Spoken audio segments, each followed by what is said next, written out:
गरीब की शादी। शशि की सौतेली माँ ने उसकी शादी की तो बड़े घर में, लेकिन पति कोई काम न करता। आप ससुर जी के साथ काम पर क्यों नहीं जाते? हाँ जाऊंगा, लेकिन कल से। आज जरा मैं दोस्तों के साथ घूमने जा रहा हूँ। शशि के दो बच्चे होते हैं, लेकिन रमेश का हाल वैसा का वैसा ही रहता है। एक दिन, सुनिए ना, बच्चा रो रहा है, इसके दूध के लिए पैसे नहीं है। अरे तो पिताजी से ले लो ना। क्यों? अगर आप में कमाने की क्षमता नहीं थी तो शादी क्यों की? तभी घर आई बड़ी ननद बोल पड़ती है। आहा हा हा, तुम्हारी माँ को साफ साफ कह दिया था कि लड़का ना कमाता है ना कभी कमाएगा। हम चार चार बहनें हैं इसका ख्याल रखने के लिए, और पिताजी का इतना सारा पैसा, तुम्हें किस चीज की कमी रखी है? लेकिन थोड़े ही सालों में तकदीर बदल जाती है। शशि का ससुराल गरीब हो जाता है। सब बिकने के बाद शशि अपने पति, बच्चे और सास के साथ किराए के मकान में आ जाती है। मैं कोई नौकरी करना चाहती हूँ दीदी।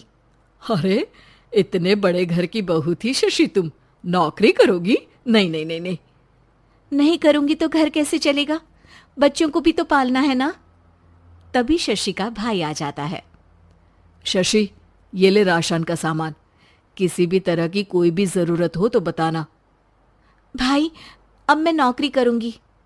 देख बहन, वैसे तो मैं तेरे साथ हूं, लेकिन हाँ, मैं ये भी चाहता हूं कि तू अपने पैरों पर खड़ी हो जा। शशि को एक प्ले स्कूल में छोटे बच्चों को संभालने की नौकरी मिल जाती है। एक दिन, शशि, मेरे स्कूल को अब तुम संभाल लो। मैं कुछ दिनों के लिए अपने बेटे के पास जा रही हूं। लेकिन प्ले स्कूल अकेले मैंने कभी नहीं संभाला है। अब ये सब मैं नहीं जानती। इतने महीनों में तूने जो देखा, बस पूरे आत्मविश्वास के साथ उसे करना। शशि नीलम के जाने के बाद पूरे 1 महीने उसका स्कूल अकेले संभालती है, और फिर एक दिन आता है जब वो अपना खुद का स्कूल भी खोल लेती है। वाह शशि, तुमने आज मेरा सर गर्व से ऊंचा कर दिया। तुम्हारा यही आत्मविश्वास तुम्हें बहुत आगे ले जाएगा। नीलम, बहुत आगे जाने की चाह नहीं है, बस ये छोटा सा स्कूल मेरे बच्चों की अच्छी शिक्षा में मेरी मदद करे, यही मैं चाहती हूँ। शशि थोड़े थोड़े पैसों से ही अपना परिवार पाल रही थी। एक दिन उसके घर उसकी बड़ी ननद आती है। अरे भाभी, घर में कूलर तो लगा लेती, मेरी माँ को कैसे पंखे में लिटा रखा है? अरे तो शशि कौन सा एसी लगा कर सो रही है? वो भी तो यहीं रहती है ना मेरे पास। ज्यादा यहाँ आकर मेरी बहू को परेशान ना किया करो। हाँ हाँ, मुझे भी शौक नहीं है इस छोटे से घर में आने का। मैं तो बस ये बोलने आई थी कि मेरे बेटे की शादी है तो ननिहाल का जो नेग होता है वो ले आना। हाँ हाँ, जितना बनेगा कर देंगे, और ना हुआ ना तो वो भी नहीं करेंगे। तभी शशि बोल पड़ती है। अरे नहीं नहीं माँ जी, रीटा घर की बेटी है, उसके ससुराल वाले उससे शादी पर पूछेंगे कि मायके से क्या मिला। रीटा, तुम मुझे सामान की लिस्ट भेज देना, मैं पूरी कोशिश करूंगी कि तुम्हारी हर डिमांड को पूरा करें। अच्छा, मैं खाना लगाती हूँ। शशि ये बोलकर किचन में चली जाती है। धीरे धीरे कर शशि किसी न किसी तरह अपनी सारी ननदों की डिमांड भी पूरी करती, बच्चों की ख्वाहिशें भी, और उनकी पढ़ाई के लिए पैसे जोड़ती। एक दिन जब शशि का बेटा 12वीं पास करके आता है। माँ, अब तुझे काम करने की जरूरत नहीं है।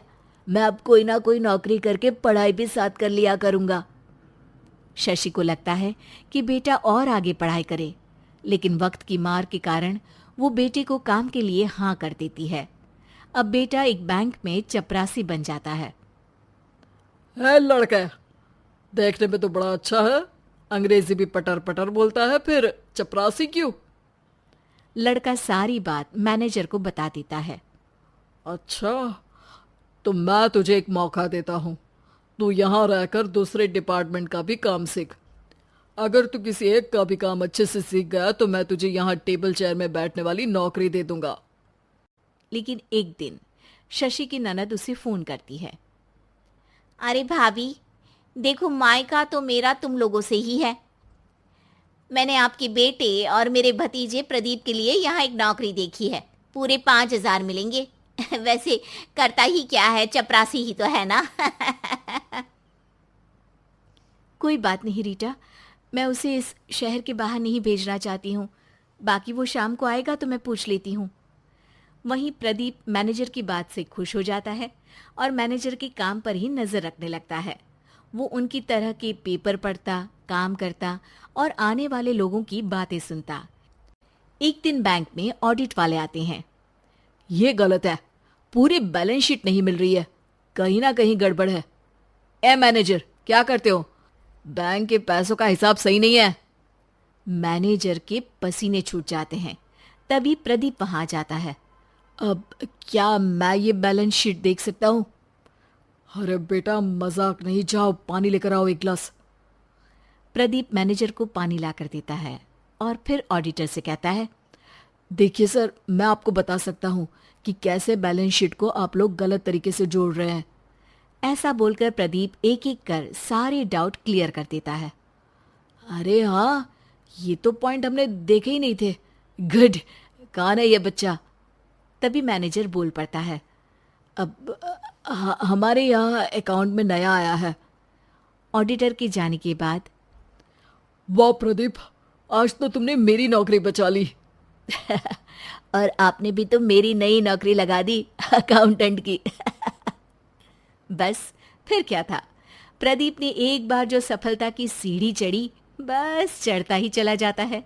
फिर एक दिन शशि की ननद, अरे भाभी कैसी हो? घर को तो बड़ा ही सुंदर चमका रखा है। अरे बेटी, कैसे आना हुआ? तू तो इस छोटे से घर में आना भी नहीं चाहती थी। कोई खास काम है क्या? अब हाँ, वो माँ, मेरा जो मजला बेटा है ना, वो अकाउंट से पढ़ाई कर रहा है, तो प्रदीप से बोलकर उसकी भी कहीं अच्छी नौकरी लगा दो ना। सास और शशि समझ जाते हैं कि कैसे पैसे आते ही लोगों के बात करने के तरीके से लेकर रिश्ते निभाने तक में बदलाव आ जाता है।